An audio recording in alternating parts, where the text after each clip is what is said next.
Love like the sun shining. Heavenletter number 5599.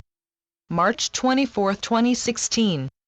Admit, you have sometimes had a habit of squeezing your heart shut. Whenever you are on the defensive, you stiffen. You tighten your heart. There are times when you are quick to cut your heart in two.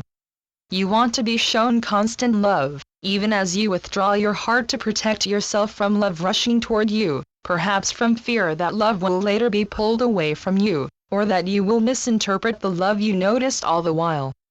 You will resist being swept up in love, for you have undoubtedly learned the hard way. Pulling away from love in your heart is definitely the hard way. You may see love like the sun, and yet you worry about sunburn or a freckle. You veer away from the sun, which is, after all, your true sustenance. You evade and elude the sun. You cover yourself up from the sun. In the same way, you veer away from being vulnerable to love and a possible charade being perpetuated upon you, or you're perpetuating upon yourself. Oh, how you want a signed receipt of your love before it is easy for you to give it. You are not quite able to give your heart away for nothing. Here is the delicate point. Other people do not have to do anything. They do not have to reciprocate your love. You are not to slay your love before it even sees the light of day. Let everyone do as each perceives and each decides what comes next. Anyone can sit in the shade all he wants for whatever reason or no reason, yet you are not to keep your love in a little impecunious change purse. No, you are to open your heart wide and let room for love to enter.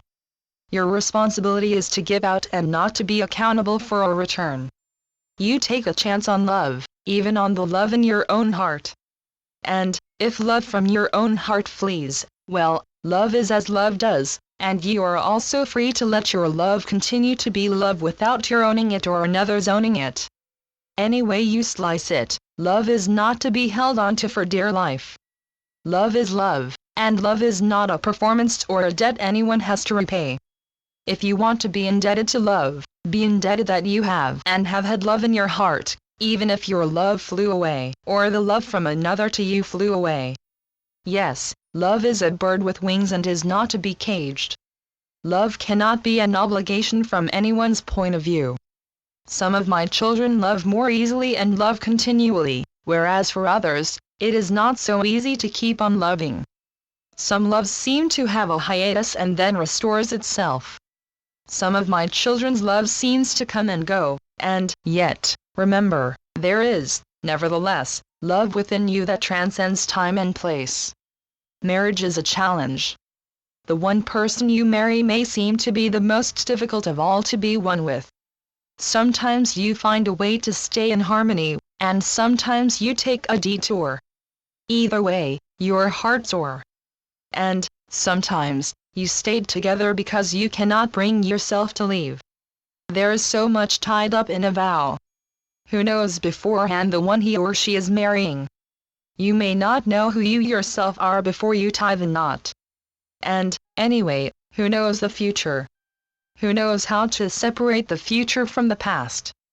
Who knows what is right and what isn't, and who knows how to reconcile their lives with their dreams? Everyone does the best he can at the time. You are not the long arm of the law. You are not a posse. If you have to let someone go, you have to let someone go. This is a no-fault policy. Why resent someone for their living in the world as they are, rather than as you would prefer them to be? Letting go is letting go of control over that which is not in your provenance to control. If you must let go, what else is there to do but let go, and let go graciously? Channeled by Gloria Wendroff. Heavenletters.org